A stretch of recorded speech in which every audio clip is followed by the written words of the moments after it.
आज आपले प्रांतसाहेब नष्टे साहेब यांची आम्ही आज भेट घेतली। जत तालुक्यातल्या जत आणि संक तहसीलदार कार्यालयाच्या तक्रारीविषयी आम्ही त्यांची भेट घेतली। कारण गेले 5-6 महिने एक वर्षभर झालं हे नवीन तहसीलदार येऊन आणि खालच्या त्या मॅडम पण येऊन त्यांचा कारभार अतिशय अनिर्बंध आणि चुकीच्या पद्धतीने चालला आहे। आम्ही आता वास्तविक आम्ही माहितीतली माणसं, आम्ही सत्तेतली माणसं, आमचे नेते गोपीचंद पडळकर एकदम याच्याविषयी स्ट्रिक्ट असताना देखील ही जी दोन्ही कार्यालय आहेत, ही दोन्ही कार्यालयाच्याकडे अतिशय भ्रष्ट आणि अतिशय चुकीच्या पद्धतीने कारभार केला जात आहे। आम्ही आतापर्यंत शांत राहिलो की आज तर सुधारतील, उद्या तर सुधारतील, प्रत्येक वेळी यांना आम्ही संधी देत गेलो, पण यांच्याकडे कुठलीही सुधारणा होत नाही। खाली संघची जी तहसीलदार कार्यालय आहे त्या तहसीलदार कार्यालयाकडून साध्या ऍफिडेव्हिटला देखील 100 रुपयाची मागणी होती। मग सगळं उत्खनन असेल तर प्रत्येक ठिकाणी पैशाची मागणी चालू आहे। तिथल्या तहसीलदार कार्यालयामध्ये 155 असतील किंवा 85 सेक्शनच्या खाली जी कामं आहेत त्याच्यावर अवास्तव निधीचा, अवास्तव पैशाचा मागणीचा यांच्याकडून मागणी होत आहे। आम्ही तहसीलदार साहेबांच्या एक कानावर घातलं की तहसीलदार साहेबांना सांगितलं ह्या गोष्टी चुकीच्या आहेत, ह्या गोष्टी बरोबर नाहीत, असं करणं बरोबर नाही, तुम्हाला करिअर आहे, तुम्ही अशा गोष्टी करू नका, तुमचे जे लोक आहेत त्या लोकांना सावरा तुम्ही।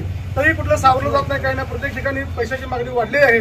त्यासाठी आज आम्ही प्रांताधिकारी साहेबांची भेट घेतली आणि प्रांताधिकारी साहेबांना आज सांगितलं की असं असं आहे, तुमच्या कार्यालयामध्ये तुमचे दोन्ही तहसीलदार कार्यालयात चुकीच्या पद्धतीने चालत अशी त्यांना कल्पना दिली।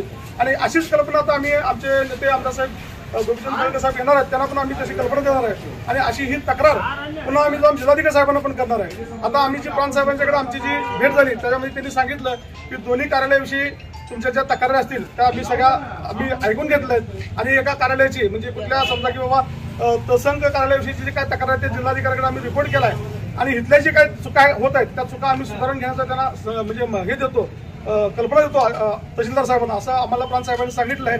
त्यामुळे त्यांच्या आश्वासनाला किंवा प्रांत साहेब एक चांगलं व्यक्तिमत्व आहे, प्रांत साहेब चांगला माणूस आहे आणि प्रामाणिक माणूस आहे, काम करण्याची त्यांची लकब पण चांगली आहे आणि त्यांची निष्ठा पण चांगली आहे। तर त्यांचा विश्वास ठेवून आज आम्ही थांबलेलो आहोत। त्यामध्ये काय सुधारणा होते का पाहिलं जाईल, तर नसेल तर आम्ही जत तालुक्यातली जी पीडित लोक आहेत त्या पीडित लोकांना घेऊन पुन्हा ह्या लोकांना प्रतापवित केल्याशिवाय सोडणार नाही। आणि अँटी करप्शन संघ आमचे काय संबंध आहे ते सगळ्या तालुक्यात जाहीर माहिती आहे। पाठीमागे संघचे एक तहसीलदार असेच काहीतरी करतो तर त्यांना आम्ही योग्य तिरस्कार दाखवलाय। मग असे जर कोण भ्रष्टाचार अधिकारी असतील तर त्यांना आम्ही आता जास्त काय शहाणे करत बसणार। आता एक त्यांना फक्त पूर्वसूचना आम्ही द्यायला लागलोय, जर ह्याच्यामध्ये मग तुम्ही अजून भ्रष्टाचार करणार असाल तर तुम्ही तुमच्या नोकरीला गमावून बसाल, अशी तुमच्या माध्यमातून आम्ही आज त्यांना एक थोडी धमकीवजा सूचना देतो। Press the bell icon on the YouTube and never miss another update.